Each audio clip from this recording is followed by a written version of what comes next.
Easy. All right, you are tuned into Bowks Talking Bouts. You know who this guy is. He's defending his one welterweight submission grappling championship and does so against Pawel Jaworski at one fight night 41, which transpires on March the 13th. Very happy to have Tye Ruotolo on Bowks Talking Bouts for the very first time. And just, yeah, curious how you're doing, champ. Yes, sir. All good over here. Just landed in Bangkok and yeah, just acclimating over here in Thailand. I love the heat, so it's not too much acclimating for me. But yeah, excited to scrap Pavel here pretty soon. And how does it feel getting back to the submission grappling space? Obviously, a very familiar area for you and multiple, instances of being the champion and etc. But just curious what it's like getting back to the submission grappling ranks after your MMA efforts. Yeah, it's funny, I had so much focus on the MMA training and MMA in general. Coming back to jiu-jitsu for a second, I was kind of thinking about all the things that I was missing, right? And kind of, I guess it's dusting off all the cobwebs and yeah, it's been really fun, that process. I didn't really feel like I could kind of lose my jujitsu. I've done it my whole entire life, and so yeah, just the process of dusting off the cobwebs and trying to figure out all the intricate problems that you don't necessarily get with the MMA, in jiu-jitsu. I've loved using my mind like that again. So kind of fallen in love with jiu-jitsu again, just training it. And I'm super excited to have the opportunity to defend my belt against someone like Pavel, a high-level leg locker who people know is very dangerous. Yeah, and is that like the, I guess, principal, like, I guess, predominant skill set piece you see with Powell heading into this fight? Like, I guess, what facets of his game really stand out to you when you look at what he's able to do? Yeah, Pavel, he's a very I would say he has one very singular way to the victory. At least in our matchup, I believe he's got maybe one route to victory, and that's with the leg locks. That's his specialty. And he puts all his focus into his leg locks. It seems like from what I picked up. And he's one of the best in the world at it. One of the most dangerous guys in the world at leg locks. So I know for sure it's something that I can't sleep on. I do feel like his route to victory is also my strongest asset as far as defense goes. I know that my leg lock defense is, probably the best in the world, in the most humble way possible. I just genuinely feel that I cannot get leg locked, and so we're going to put that to the test here pretty soon. Pavel is super dangerous, and I'm excited to, to test that theory. But it's been a long time since someone's been on my leg, and I'm excited to test that theory. And it seems like you're occupying a pretty grounded spot with it, like insofar as like really, commensurately looking at him as that threat in the heel hook department, but also looking at your game as ultimately the more multifaceted one and confident in your skill set. So it seems like a good balance of both. Thank you. Yeah, I try to be realistic as possible. Sometimes it's not good to have the fake confidence, even though confidence is good, But yeah, I know what I'm capable of, and I know I'm capable of ending a match anywhere, even with my own leg locks and arm bars, chokes, anywhere. I'm dangerous, and I know that he's also dangerous as well. So yeah, just got to look at the match for what it is and come in hot. Yeah, and it's interesting because I imagine there's certain pieces in your MMA game relative to like the submission grappling piece you bring over that probably differs from what you bring in like a pure submission grappling contest, what fans are going to be able to see in the coming days here. So, like you said, falling back in love with the pure jujitsu piece. I mean, yeah, just very exciting. But have you also enjoyed that process of, I guess, like curating your submission grappling game to an MMA specific context and making the, I guess, requisite amendments, I guess? Yeah, 100%. It's been super fun. And it's seeing how they can both translate to each other as well. I think the biggest thing I've taken away from doing both the sports at the same time is that, in all these matches and fights, I think of them as all these like little sparks, all these little fires that I just have to put out, And so whether it's jujitsu or MMA, I got to find a way to put out this fire and just kind of put it out as quick as I can, just smash the what's it called? Smash the match, kind of deal. So yeah, that's my whole theory is that when I go into jiu-jitsu, I don't want to have a long drawn out match where it's three, what I mean, a whole 10 minutes. I'm going to do my best to just put them out. And same with MMA. Yeah, and it's really cool to just see, what you're doing on your individual journey, obviously, but also like what your brother is doing. And as someone who's very close with his brother, I always love seeing like the sibling duos and martial Yeah. arts. And it's just awesome what he's done in his submission grappling endeavors and also multiple MMA fights too. So I imagine you both really do that, iron sharpens iron work to kind of use that trope, I suppose. No, for sure. As you know, if you got a brother, for sure, it's your biggest supporter and also your biggest critic, for my brother and I, but also, is no one else that we'd rather have in our corners, whenever I say the shit hits the fan, he's right there, so no one else is gonna, die on his sword the way we will for each other, so super blessed to have him and yeah, grateful for that always. No, for sure. It's just been cool to follow along with. And it seems like a very healthy submission grappling scene overall. Like, I mean, CJI does some cool stuff. Obviously, you grappled Craig Jones, like UFC, BJJ, that Yeah. PGF Federation, Polaris. It just seems like a very healthy ecosystem for submission grappling overall. So, love to see that piece too. Totally. Yeah. It seems like jiu-jitsu is in a good spot right now with a lot of epic platforms putting on a lot of epic matches, so it's good for the sport. Every once in a while I get a little worried with all the platforms kind of being segregated and not having all the top guys being able to fight each other, but when the matches come together, they're fireworks and the community seems like it's in a good spot right now. So we're grateful. Yeah, I guess that's kind of becoming a bit more of a predominant piece, like that exclusivity of contracts and whatnot. But yeah, I mean, it's Yeah, just like a healthy scene overall, but it'd be good to see that intermingling piece a little bit, like the cross promotional efforts, or not even cross promotional, but letting the grapplers go to whatever totally. circuit they're inclined to go to. Right.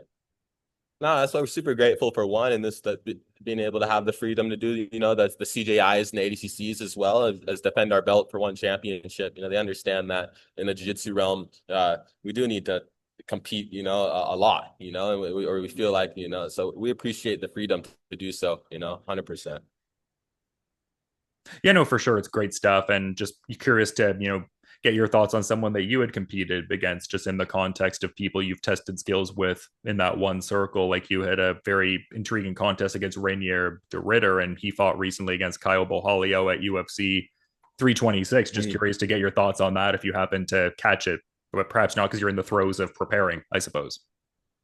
Right. Yeah, I didn't get to watch the full match. I did get some bits and pieces. But yeah, Rainier's he's always been a gamer. He's a tough guy. He seems like he gets tired and keeps going always. Always gets tired, always keeps going, But yeah, it seems like if he could fix that cardio issue, maybe he'll go have a little bit more success. But he's doing great over there in the UFC and yeah, all the best to him, and yeah, I forget what your main question was overall, but I think it was the card. But yeah, what was it again? Sorry, boss. No worries, man. You're good. I mean, that was Yeah. kind of essentially what the question was calling for. Like, I was just curious to get your thoughts on that particular contest there, but also partly Right, to right. serve the idea of, I guess, segueing into, and in a way to not overlook this contest, obviously, but I feel like certain people have been really enjoying what you've done in MMA so far, just finishing back Thank to you. back previously unbeaten fighters. Like, do you have a, I guess, mapped out idea in your head of when you might next be fighting in MMA, like in your mind, an idealistic timeline?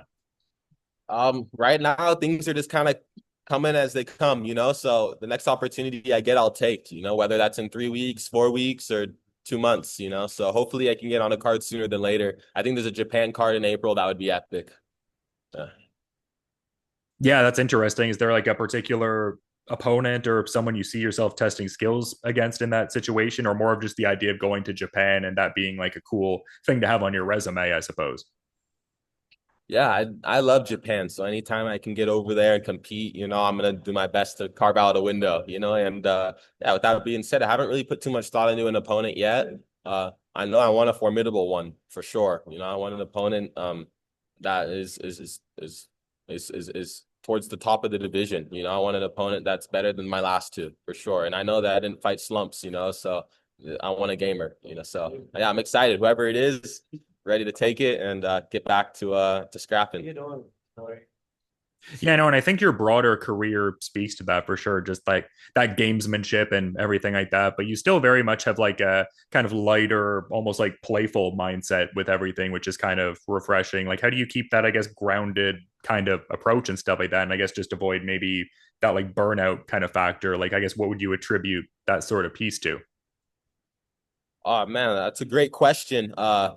Yeah, maybe it's a big part of who I am. Gratefully, I just kind of yeah, take a lot of time to kind of yeah, I try to do my best to stay grounded for sure. I guess fresh off the boat here, landing in Thailand, the first move was to get over to Lumpini Park and kind of ground out over there, do my nice run, kind of slow things down a little bit because life moves fast. So yeah, with that being said, I know that when the fight comes, there's nowhere else to go, and the switch has to turn on. So having a twin brother, you're gonna fight a lot. So throughout the years, we've fought a lot, and I've had to get grounded throughout that as well. So try to keep a nice balance and make sure that when I need to flip the switch, the beast turns on, and I can turn that dog on, and I can turn it off when I don't need it. That's the plan. Yeah, and it's interesting because I think you can very much see that like people who've observed your past competitions, like there seems to be that pretty defined switch, and everything like that. So yeah, interesting. You go right back into the normal kind of like lighter disposition, like after the contest is over, but just locked right in when it's going on. So yeah, I love to see it. Thank you, boss. Yeah, I'll tell you, I had a weird one time after I fought Isaac Mitchell. Uh, a great performance. I submitted him in a couple minutes, and it was one of my better performances. And after the match, I couldn't come. Like I was after all the adrenaline or whatever. I had like this. I couldn't come down. They said it was like a Vegas nerve incident, but like I Hmm. ended up having like a little bit of like a seizure. It was like the weirdest thing. I Oh. started like my eyes are rolling back, and I was like shaking. It was the weirdest thing. And then yeah, so ever since then, I've made it a point like to train my nervous system, because that's a really important piece of the puzzle. If your nervous system isn't sound and intact, then there's not much to you. So yeah, just doing my best to always keep that calm and along with all the other things, because it's stressful, just the whole part of the whole fights and all that. So yeah, just making sure we're all dialed in that portion of things too. Big part of it. Was there certain like I guess cognitive behavioral therapy things that you added in there, or certain just therapeutic aspects there? Because that sounds like a very curious shift from something that was obviously serious. Yeah, I mean that's intriguing. Yeah. Yeah. Yeah, it was weird. I guess um I noticed a lot of it was stress induced, at least this the kind of little episode I had after the match. So I just made sure to kind of cut a lot of the stress that was making and just made sure that the, the nervous system was taken care of. So whatever that meant, whether it was I got the blessing to have a job like one championship. I can kind of compete when I want, and take time when I need to for myself. So, just take a little bit of time, retrain the nervous system and cut all the stressors. A place like Costa Rica, that's what my brother and I put a lot of time, energy, and effort into that place. And man, it's an absolute blessing. Our whole lives, it's been kind of just like a little healing oasis. I like to think of it. I get over there and there's no appointments that I have, there's no obligations to be met. It's really just kind of like, maybe surf today or dive today or fish today, and just kind of, slow things down a little bit. So yeah, for the nervous system, it's really good and it gives you a fresh start. So yeah, it's kind of try to understand it, not run from it. Sometimes you run from the stress and end up, I guess, like that one night, I learned, it's kind of season at the fingertips. I was tripping out. I was like, what the Mhm. heck? So it's important to, keep the balance. And it seems like you do a good job of listening to yourself, both like in terms of that piece and even some past issues with like some serious like knee injuries. Like it seems like you do that good job of like listening to your body and doing like the requisite recovery, which yeah, so important to be a champion in multiple disciplines. Well, champion in submission grappling, but pursuing your art in multiple disciplines and thriving. And yeah, I mean to that point, Ty, really appreciate you making the time to talk today. I do want to be cognizant of the time. I'm noticing the minute's kind of ticking away here, and you're a busy lad for sure. Champ's got a lot of things to do. So if you had a Not final, even, man. yeah, yeah, Thank if you, you, brother. yeah, no worries. Just if you had like a final parting thought you maybe wanted to add Yeah. as we're wrapping up, figured I'd give you the floor. Oh, for sure, man. No, super grateful. Thanks for all the rad questions. Yeah, super easy to talk with you, brother. And yeah, looking forward to this match with Pawel Jaworski. For everyone tuning in, thank you guys for all the support. Really appreciate it. And the whole Jitsu community, do my absolute best to put on an epic match for you guys. I know you guys don't want to watch anything boring, so I'll throw my leg in the fire if that's what you guys want, if I got to get a sub. So, yeah, we'll make it happen. Yeah, you both are tremendously exciting submission grapplers, and really appreciate you making the time to talk ahead of another championship showing on March the 13th. I'll certainly be tuned in to see what's going on, but thank you for the great insights, Tye. And yeah, you have a good rest of your day, man, and appreciate the time. Thank you, Dylan. Yeah, good talking with you, man. Thank you.